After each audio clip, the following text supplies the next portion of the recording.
Welcome to the Transforming Trauma podcast. Transforming Trauma is presented by the NARM Training Institute. I'm your host, Sarah Bueno, and I'm delighted to have you join us today. The NARM Training Institute is offering a Level 2 NARM therapist training online so that you can attend from anywhere. The trauma field is evolving so quickly. Trauma-informed therapists who want to learn how to address the long-term impacts of adverse childhood experiences and complex post-traumatic stress disorder want to be trained in NARM. This online NARM therapist training is starting in July 2021. So if you're interested, we'd encourage you to register now to reserve your spot. For more information and to register, please visit www.narmtraining.com/level2online. We look forward to you joining our growing international NARM community and are inspired to work with you to bring NARM to your clients and communities in order to transform trauma.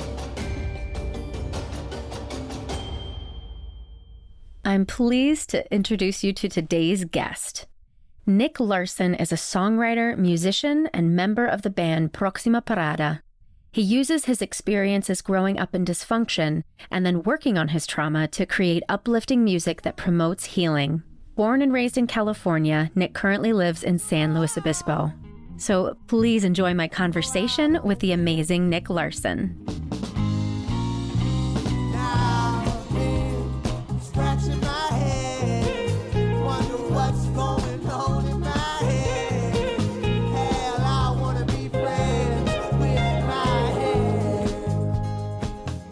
Hello, Nick. Welcome to Transforming Trauma. Hi, Sarah.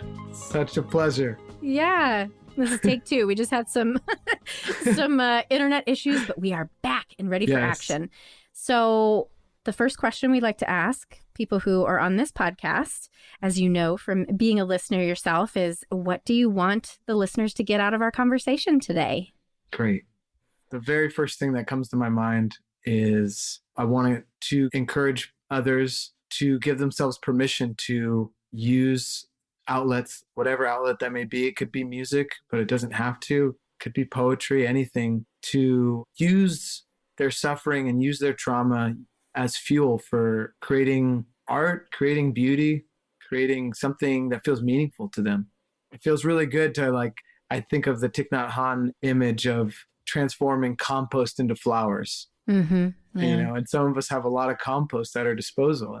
And there's no need we don't have to just look at it all the time. We can use it. That's so beautiful. Thank you. And today's interview is going to be a little bit different because you're a musician. You're not a therapist. You're not a trauma expert. Right. You are just a person living life in the world. Absolutely. Absolutely.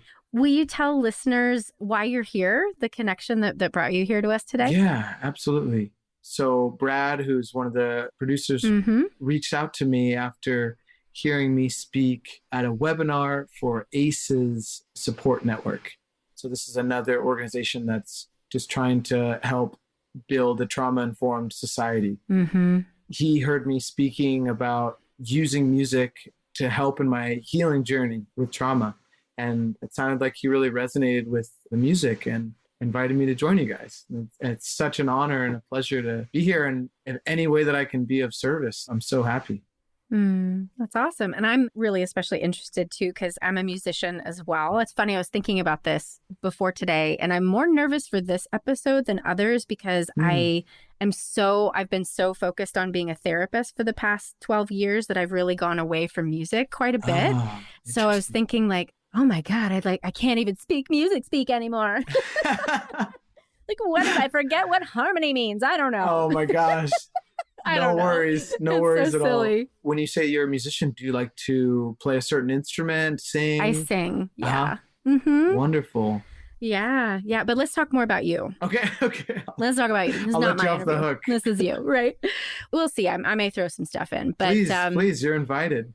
I'm interested. Yeah. Thank you. Because as a big fan of your guys' podcast, I love hearing about you. Every time that you're able to talk more about your experiences, I think it really adds a lot to the podcast. So thank you for that permission. Please. I will take that when it feels right today.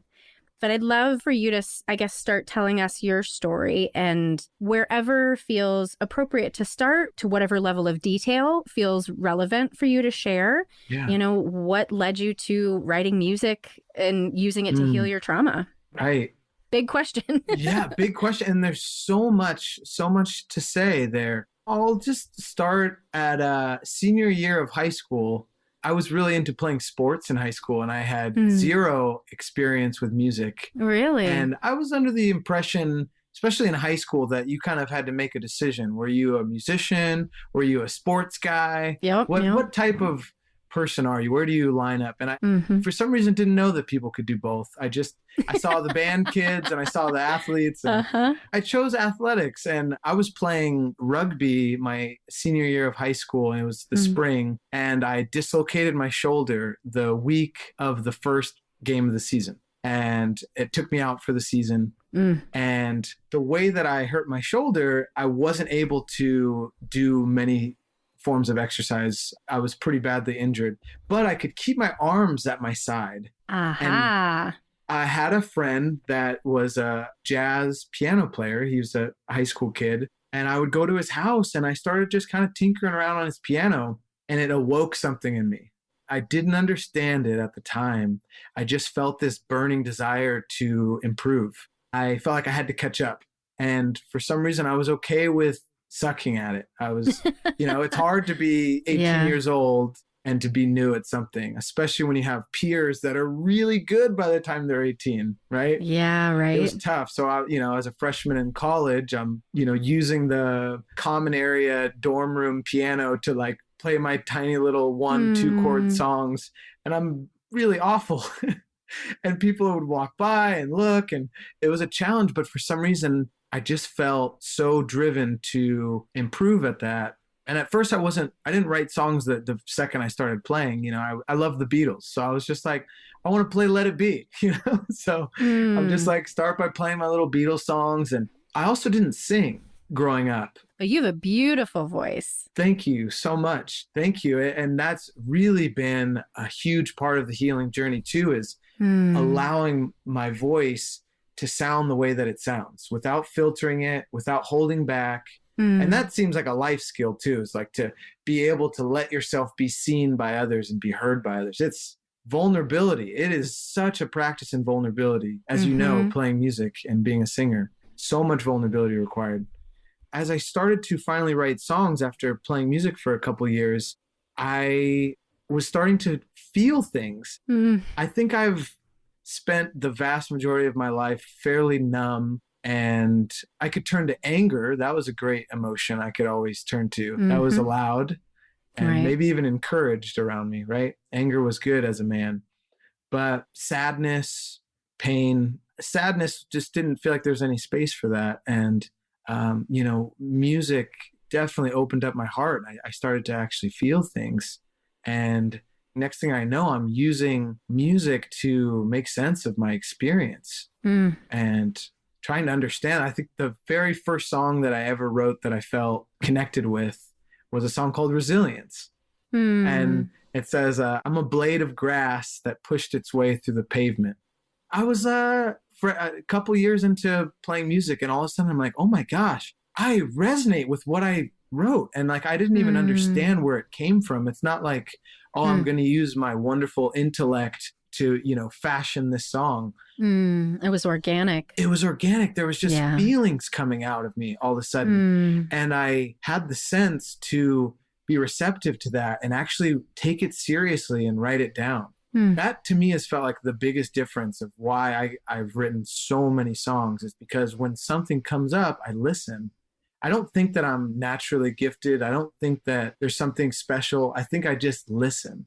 And that's given me a huge ability to pump out songs. I think last year I wrote like 30 songs during this 2020 pandemic time. I just keep writing. And I think that's just that being open and receptive. And if I can interject right there, just to sprinkle a little NARM cheese on top of what you just said. The way that you're describing that, we talk in NARM about reconnecting with the heart, and trauma creates heartbreak and disconnection from our hearts. And so, I hear you talking about really reconnecting with your life force through music. That's so cool. I can totally tell why Brad was interested to have you on. Cool. You're just so heartful. Thank you so much. It is unreal that music could do that for me. I would have never known. I didn't grow up dreaming of being a singer. I didn't I wanted to be a chef, actually. That was Really? Well, yeah. that's also art, I think. It's an art, yeah. Yeah. And it's just so funny. I'm also just amazed at how all these just random events have led me to where I am today. Everything feels so arbitrary. Going to college, I wanted to go to culinary school, but I applied to Cal Poly in San Luis Obispo, this university, kind of on a whim, just because I tried in high school. I could see if I get into college. No one in my family went to college, so that was like, I'll try it. And I got in and like, okay, I'll go. And then in the dorm room, I happened to meet Kevin, who's my bandmate now. And he's playing Beatles songs in his dorm room. I'm like, I love that. Oh, yeah. And so next thing you know, we're playing music together, playing our little Beatles songs. And then we're writing songs together. And, now we have this group together. And it's all been so arbitrary. Well, maybe not. I mean, I resonate with that idea as well. And, I kind of stumbled into social work, becoming a therapist, not even really like putting all the pieces together. But when I think in retrospect, I wonder if there was some part of me that had that knowing. And like you said, just listening to something inside of you saying like, yeah, this is the move. Yeah, the gut. Isn't it a strange thing? Intuition is just a marvel. Well, let's talk about your songs. I noticed we also haven't mentioned our band name because it's just been my name. Well, let's say that. OMG. Yes, please. Because it's not under my name. Yeah, so our group is called Próxima Parada if you don't speak Spanish. And if you speak Spanish, you can say Próxima Parada. And it just means next stop. And it comes from San Luis Obispo, the city we live in. Every time a stop is announced on the bus, it always says, now approaching Próxima Parada, and then the name of the street. And so as students, we thought it was really funny to get like free advertising of our band. That's brilliant. Yeah. That's you hear brilliant. it like 50 times a day, Oh my gosh. And we want to pause for a moment to give listeners a moment to check out one of your songs. The one I want to talk about right now is the one you just emailed me, which is called Paying for It. Paying for It. A bottle can make him disappear while he thinks he's home. Now I'm paying for it. But I'm so thankful for it. All I ever wanted to be was grateful, strong, and perfect. All I ever wanted for is no one to have to worry about me. Now I'm paying for it. But I'm so thankful for it all. I'm so grateful now to never have to be perfect. The light in front of me awaiting is serenity.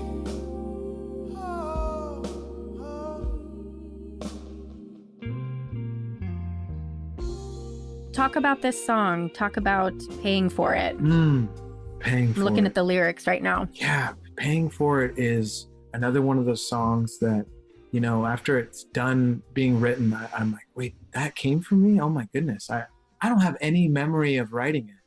Even though I'm completely sober and I know it was daytime, but it just like wrote itself, which is strange. You'd think that the most personal song that I've ever written, I would really remember that. But I feel like the most personal stuff is all the way deep in the gut. And this song just came out. I think the thing that I love most about this song is that when I wrote it, I felt like this is my story. This isn't about anyone else. And yet all I hear from people is them saying, this is my story. You told my story. And I think that's so incredible that the more personal we're willing to get, the more universal we're actually able to get. Yeah. Well, let me read some of the lyrics and you can tell us more what it's about. Yeah. So I was just a little kid. There was a hornet's nest in my fridge. The man would come home, 1 hornet, 2 hornets, blacked out. The man was gone. Yeah. But I know when he was just a boy, every good road was destroyed. Empty table Thanksgiving, dad gone, mom gone, no heroes, city jungle living. Yeah. Yeah, that's the beginning of the song right there. And that first image about a hornet's nest is something that my dad will immediately know what I'm talking about. My dad, his beverage of choice was 40-ounce Mickey's. And the 40-ounce Mickey's bottle has a hornet on the bottle cap. And I remember being a kid seeing those 40-ounce Mickey's in the fridge, and like it was scary. I knew what it meant. It wasn't just a cold beverage. Even as a little kid, I understood that those were dangerous, at least in my house. Right. And so, yeah, my dad from a young age, you guys on your podcast talk a lot about intergenerational trauma. Yeah. And that's certainly the case in my story. My dad, starting at age 8, started to black out because of the trauma he was experiencing. So he was using substances to black out from a really, really young age as a coping skill to get through his life. And that stayed with him for a really, really, really long time. And as a kid, there was this strange knowing of, I know that I'm experiencing some challenges because of what my dad's going through, but I could see that it's much older than me and my story. It's his story. And then of course it's older than him too. Yeah. So it's really hard to pass blame. I can't say like my dad did this or that, because he's really a continuation of his experience, right? And his childhood, and it goes back and back, right? So the more clear I got with that in therapy, I felt like, oh, it's not anyone's fault anymore. This is just what happened. I no longer felt, I don't know, like there was a me against anyone in my family. It felt like, oh, we're all this continuation. And the crazy thing is, the more and more I sit with it, I see that it's been a huge blessing in my life to experience what I've experienced, because when I sit with it, as I use it, my life is actually so much more rich than I think if I had just had this perfectly easy life coasting along. And so I feel a lot of gratitude. And the song is largely about saying, yes, I am paying for what I've experienced. I'm definitely paying for it. I know that I'm struggling in many ways, but I'm also so grateful to have experienced that suffering because of the ways that I've grown. Right. Yeah. I want to read the chorus for folks. Yeah. Now I'm paying for it, but I'm so thankful for it. All I ever wanted to be was grateful, strong, and perfect. All I ever wanted for was no one to have to worry about me. Yeah. Now I'm paying for it, but I'm so thankful for it. Oh, I'm so grateful now to never have to be perfect. And the dandelion in front of me, awaiting is serenity.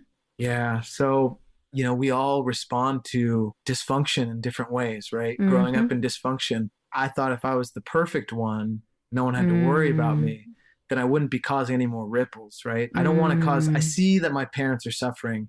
I don't want to cause trouble for them. I want to be the perfect one. And in doing that, what am I doing? I'm shutting off my feelings, right? The perfect person doesn't get sad or mad right? The perfect one doesn't have feelings. The perfect one's always happy, always of support. I might ignore my own experience. I ignore my needs.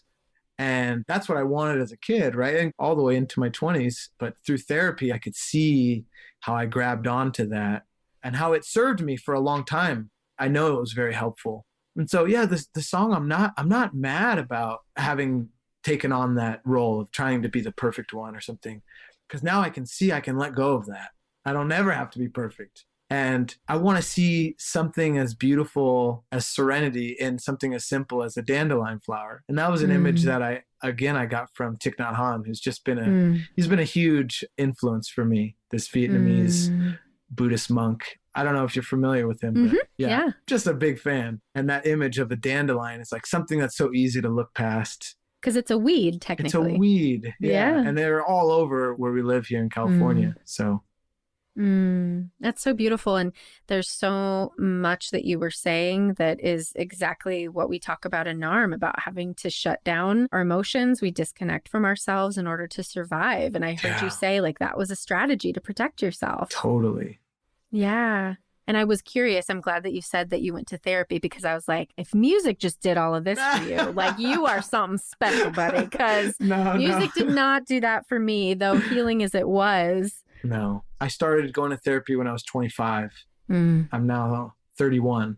So I've been consistent for 6 years. And just like learning music, when I started with therapy, I was just like, I am determined to work really, really hard in therapy, because it felt like what a gift that's been handed to me, this opportunity to work with someone that is actually invested in my growth and is able to hold space for me. My therapist, Elise, I just have so much love for her. Oh, yeah, it's just been incredible to have someone that is actually open, not there to like interject her own story onto me, but is able to inquire alongside me, right? Like you guys talk about in NARM, right? That inquiry is huge. And you said, it's a gift that's been given to me, but I'm going to sneak in a little NARM agency language here that you gave that gift to yourself because you're paying for it. You're the one who shows up and you're the one who does the work, right? Yes, of course. Like, as a therapist, we always love to hear when we are impactful for folks and we love to hold that space, but the client is the one who does the work. Well, thank you for reframing that. It is true. I think the biggest thing is getting over the stigma of therapy.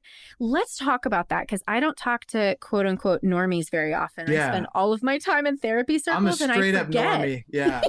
So as a normie, this was my story. I don't know if you never experienced this, but my story was that people who go to therapy are weak. People who go to therapy don't have the strength to figure every single thing out for themselves with no help. Because for me, it meant I have to do everything on my own with no help. And where did that message come from? Being perfect. I have to be perfect, right? I can't have any problems. So like, I'll just bottle it. I'll suppress, right? I'll just be tough. I don't even know what that meant anymore now, but to me, being tough is actually being vulnerable. That is way harder. To go to therapy is way, way, way harder. Absolutely.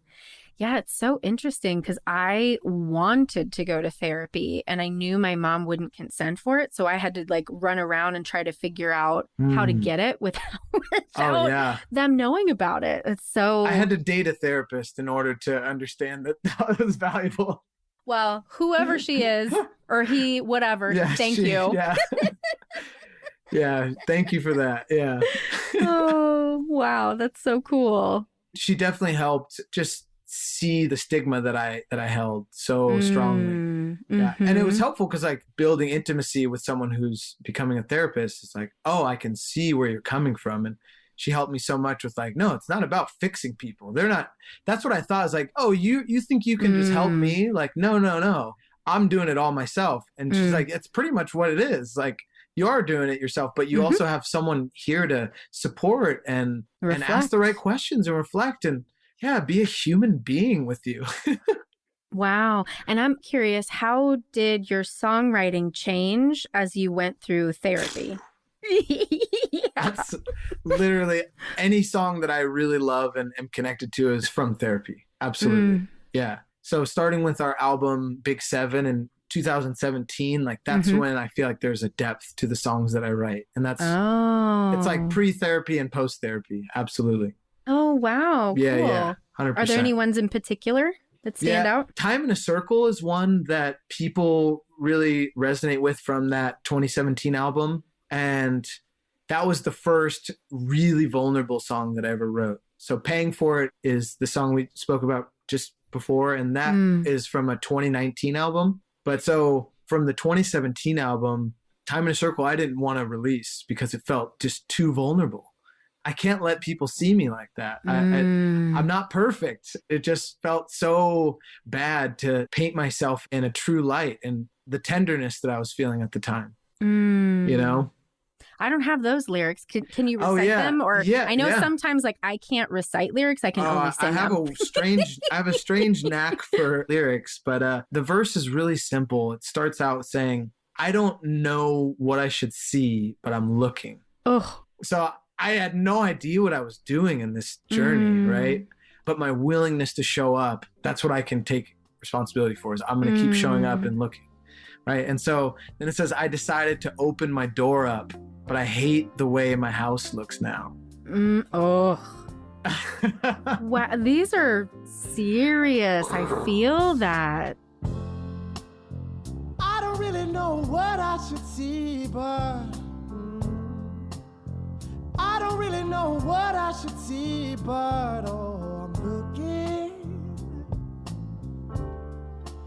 Oh, I'm looking.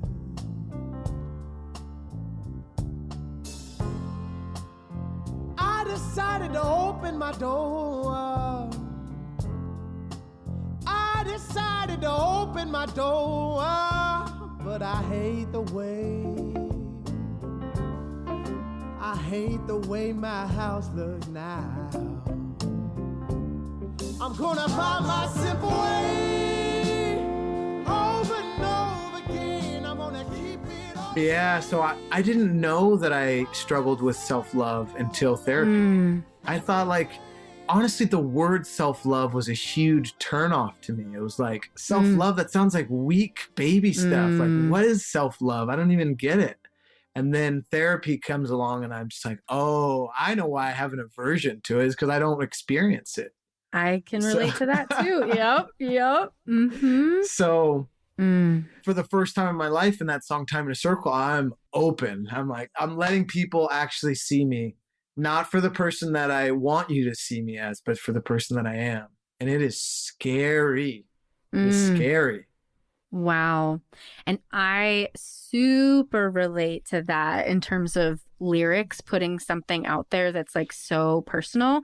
That probably is partially why I've always been in cover bands, because I can sing somebody else's song and put all of my trauma, all of my story into it. You can identify with it. Yeah. Yeah, but I'm hiding, right? It's authentic, but at the same time, it's not me, right? But I've been in a couple bands where I've written songs, and the first time I ever performed my own lyrics, I wanted to die. I wanted to throw up. I get it. And it, like, I love being on stage. I love singing. I love performing, but that was so much. I imagine you probably get used to it, right? I like ended that band and then like never performed my own stuff again. Yeah, I get it. It is so intimidating. I mean, it literally feels like, no joke, I'm taking my soul, putting it out into the room and taking my hands away and saying, okay, do with this what you will. Right. You can accept it or reject it. And that is so hard to do. Yes, because it is you, right? Like that's how I felt. I was like, this is literally the most intimate part of myself. And if you don't like this, I will be destroyed. Yes. You're saying that I am not valuable if you hate this music. Right. And that my soul is trash. Yeah. Right. Yes. That's exactly what it feels like. Yeah. Yeah. But you keep doing it, you brave human. Whew. Thank you. It's crazy that it's now what I make a living, being a vulnerable human with my best friends. It's wild. Yeah, I went to school to be a physical therapist. That's what I wanted to do. That's what I graduated doing. And then the more and more connected I got to music, I just realized that it wasn't the way that I wanted to be of support. I knew that I wanted to be of support somehow, but it started to get more and more clear that it was music. That's so fun. Yeah. I'm like the opposite. First, I thought I was going to be a Broadway star. Cool. Well, no, first it was a pop singer. I was like, Madonna, Michael Jackson, that is my jam. Yeah. I'm a little bit older than you. And then in college, I was like, no, I'm going to be a Broadway star. And then I became a therapist and was like, no, this is my jam. And I can use my performance skills to be on a podcast or to do speaking gigs and stuff like that. Wow. So we were like this, two ships passing. Wow. Cool. Well, I'm curious, since you were on this panel for the ACEs conference, what are people saying about your music and how it's speaking to their trauma? Like, tell me about the feedback that you're getting. Wow. Yeah, it is so interesting. I should just pull up. Yeah, Bear with me for 1 second. This was just this morning is why I'm pulling it up. Oh, so cool. This guy in Brooklyn messaged me today and said, you have truly been a godsend for me this last year. I started getting occasional panic attacks about a year ago when COVID first hit. And to this day, listening to Time in a Circle is the only thing that helps me to calm down. It brings tears to my eyes every time I hear it. All of your music has been such an emotional release for me. So thank you. To hear that kind of stuff, because remember, I didn't want to even release that song. I was too afraid of being seen. And so it is just a reminder that, like, I'm not doing this as my own experience. Like, all right, I got to be vulnerable and share these songs. The fact that that guy could resonate with that song so much that it could support him through this hard year, I would have never expected that. I could have never hoped for something so beautiful. Right? There's something really reciprocal about that too. The fact that you put this beautiful thing out there, somebody else receives it, and then they also give back to you just by saying that, right? Like, I never understood until having my own podcast, the whole like fan situation when it's not objectified, right? Because I think sometimes, especially musicians, you get put up on this pedestal, like you're this like fancy guitar player and singer and blah, blah, and people can project all these things onto you. But it sounds like that person really connected with your soul that you put into that song. It's so beautiful. Yeah, and there was a man that I somehow came across, or someone came across this YouTube video of a man playing that song, Time in a Circle, a song that I wrote. And he was this. You're being covered? No, it was so weird because this man lives in Germany. And then before that, he lived in France, but he's actually from Africa and he's probably in his 60s or something. So this older man with a completely different background than me. I'm born and raised in California. And he's covering the song. I'm so confused. Like, wow. First of all, how did you find this? And why did you choose to? I tracked him down on Facebook and sent him a message. And this man, as you know, said, this is my story. You told my story. And this song has helped me in my marriage. This song is my life. And it's just so crazy. Like, how is that possible? It just blows my mind. So yeah, that's the kind of thing that really, in a year like 2020, when we're not able to tour, things are getting really tricky financially. Stories like that really help give us the strength to keep pushing. Because like, I know that me going first and being introspective and using my story is really helpful for other people to make sense of their experience. Well, I was going to ask you how you've been affected by COVID. And obviously, music venues are shut down. There aren't, I mean, in Chicago, we definitely haven't opened any venues yet. Like, I mean, this is traumatic. Right. To not be able to do your job, to not be able to make the money that you were used to making before. Right. It was interesting when things hit in March of 2020, we were on tour. We were in New York City, we were in DC, we were heading down the East Coast, and the last show that we played was Charleston, South Carolina, and that was on the 12th of March. And so we were expecting the very next day to go to another city, and we're like, oh, no, it's not happening. Like, JK, going home. I'm like, okay, well, that city, I guess, is just being a little too... They're overreacting. So, okay, well, what about Atlanta? Like, okay, let's see. Nope, that's canceled. And then next thing you know, it's like, oh, our tour's over. And then we realized the severity of the situation. We didn't get it at first, I think. Right. I mean, I don't think anyone got it in early March. They didn't quite see it. And then all of a sudden we're like, oh, wow, we're in South Carolina. We got to get home. And so, yeah, then I spent all that time from then on here in San Luis Obispo. No touring. Well, how are you? I know you said you wrote 30 songs this year. How else are you spending your time taking care of yourself? I tried to use it as an opportunity, right? I can't do this, I can't do that. And I could focus on the ingredients that I don't have, or I could focus on the ingredients that I do have, right? And so at the beginning of the pandemic, I thought about, okay, I really want to make pesto pizza, for example. And saved by pesto. That's cute. I need basil, I need walnuts or whatever, pine nuts. I need all these things. And like, I look and what do I have? Like, I got tomatoes. Like, dang, what am I going to do? Right. And so I just tried to use the ingredients that I had to try to still live a good life. Of course, I had plenty of struggles. There's a lot of solitude, but even in that struggle, it's like, okay, this is still an opportunity. And so I guess the part of the way that I made sense of it was by writing songs. I mean, these are like my journal entries. When do we get to hear all of those? Some of the songs that are already out, 24 Brand New Hours, Begin Again, or these are songs that kind of come from that time. They're out. You can listen to it on Spotify and wherever, Apple Music, wherever people listen to music. It's so cool to like, yeah, we still were able to create beautiful music and we recorded the album. The difference, though, is that we recorded it all ourselves this time because we, for one, budget is much more difficult. And we also have pretty much unlimited time. So we recorded it all ourselves. We mixed it all ourselves. It took forever because we were learning so many skills. And I'm so glad we did it because no one will ever, put as much time and effort into our music as we will. So we got to experience that firsthand. And the album is called Second Brother, and it'll be out in August. And just releasing singles along the way. And it's been really fun. 24 brand new reasons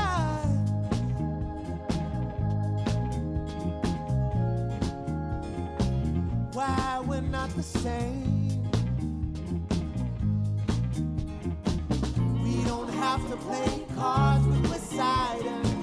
We can leave the ocean behind us. We've been holding our breath long enough.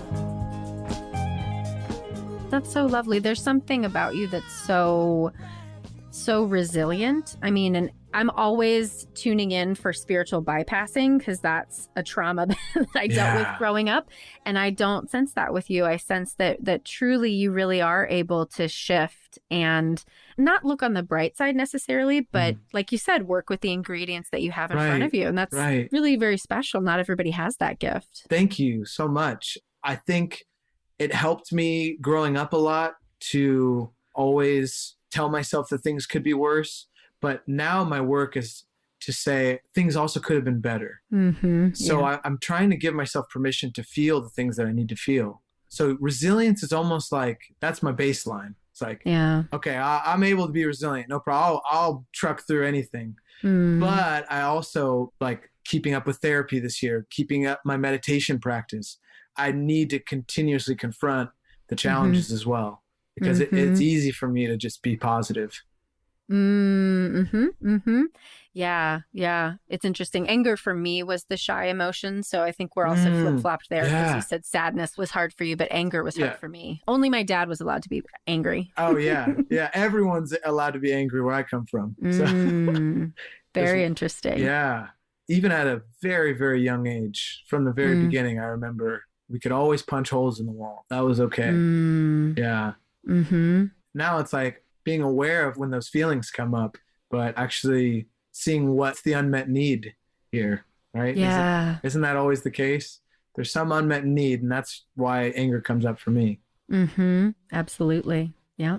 Plenty of opportunities to work with it this past year. Oh, yes. Oh, gosh. Yeah.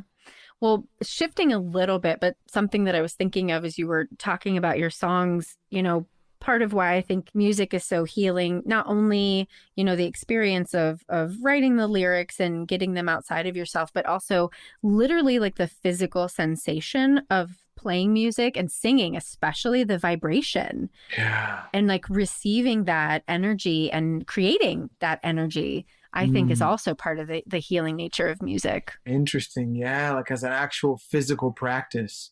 Yeah. And you mean also from a listener's perspective? I think so. Yeah. I mean, there's sound healing, right? Yeah, vibrational healing. Yeah. So why not? Why not? A good pair of headphones. Oh man, there's nothing like it. Yeah. I mean, I had a really intense therapy session earlier today where we're like really touching some deep stuff. And one of the things that I've had to do in COVID, because my husband is working at home too. So if I need to sing at the top of my lungs, I have to go in my car. And so before this, actually, I was driving around like singing at the top of my lungs and just like reminding myself, like moving the breath, moving the energy. And there's something about, for me, I hold my breath. I don't know why. That's a thing that I started doing. And the only time that I really breathe is when I'm singing now. Yes. I laugh because in one of the singles that we released recently, 24 Brand New Hours, it says, the last line will pertain, but it says, we don't have to play cards with Poseidon. We can leave the ocean behind us. We've been holding our breath for long enough. I could totally relate and resonate with what you're saying. Absolutely. And sitting down at the piano for me and really just letting myself open up and sing and play. Sometimes I'll play really hard too. That can be just such a wonderful release. Because little known fact, people, the piano is a percussion instrument. Yeah, exactly. With fists, whatever. Yeah, that's so beautiful. It's been a huge blessing to have a piano in my room at home. Is it a real piano? Real piano. I have to use a keyboard for touring, but at home, it's all about the real piano. Yeah.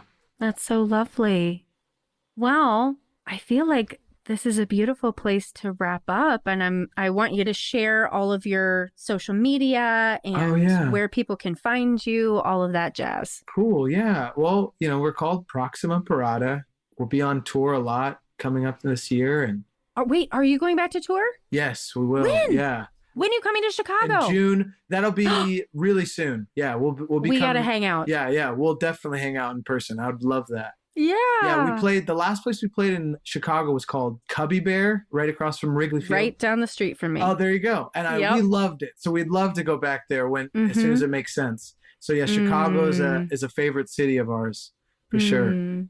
Well, that's exciting that you'll be able to tour soon. Yeah. And, in the meantime, people can find us on Spotify or Apple Music. We're always doing weird, wacky things on Instagram. I've only been talking about myself today, but I'm in a band of 4 people and we have a lot of fun together. It's a joyous group. And also on this new album, there's these 2 absolutely incredible guest musicians that sing with us, Anka Neal and Tamina Johnson. They're just incredible guest vocalists, and they're on every single song. And one of the songs they're actually singing lead vocals on, and that's incredible to hear their perspective on a song. And it's actually a song it arose from the BLM movement last year. And it's so cool to hear their perspective. And then there's also a fantastic vocalist that sings lead on another song, and her name's Million Miles. And so I'm so excited for this new album because people will be able to hear not just my perspective, but 2 other songs have these female perspectives that are just gorgeous. They're so good. Yeah, I'm excited. Yeah, I'm excited for you. And is there anything else that I didn't ask that you really think you want to share with listeners before we peace out? Thank you for asking that. No, I'm just so honored. I hope, this is just my way of making sense of trauma. But I just hope that people will do whatever they're called to. Like if cooking makes them feel like they're able to process what they've gone through, or creating something beautiful, whatever it looks like. It doesn't even have to be beautiful. Yeah, Create whatever the hell you want. Right. It doesn't have to be beautiful at all, but that will be beautiful if they just create what feels very authentic to them. Yeah. Yeah. No, I feel complete. I feel really honored that we got to speak about this journey. Yeah, it's been so lovely to meet you. And listeners, make sure you check out Próxima Parada anywhere you listen to music. Yes, exactly. Well, thank you so much for being here today. Really a pleasure, Sarah. Thank you. Thanks so much for joining us for today's episode. To find more about our guest, check the show notes or visit us at www.narmtraining.com/transformingtrauma. You can connect with us in many ways. On Instagram, find us under @the Institute, on Twitter @NarmTraining, and Facebook @NarmTraining as well. The NARM Training Institute also offers the Inner Circle, an online self-paced learning program intended for anyone who is interested in joining an international online community focused on healing complex trauma. You can find more information about these trauma-informed learning programs in addition to other resources on the website, www.narmtraining.com. Thanks to Andrea Klunder and the Creative Imposter Studios for producing and editing, to Tori Essex for our album art, and to Brad Kammer for the creation of this podcast. We look forward to building community and connection with you and changing the world by transforming trauma.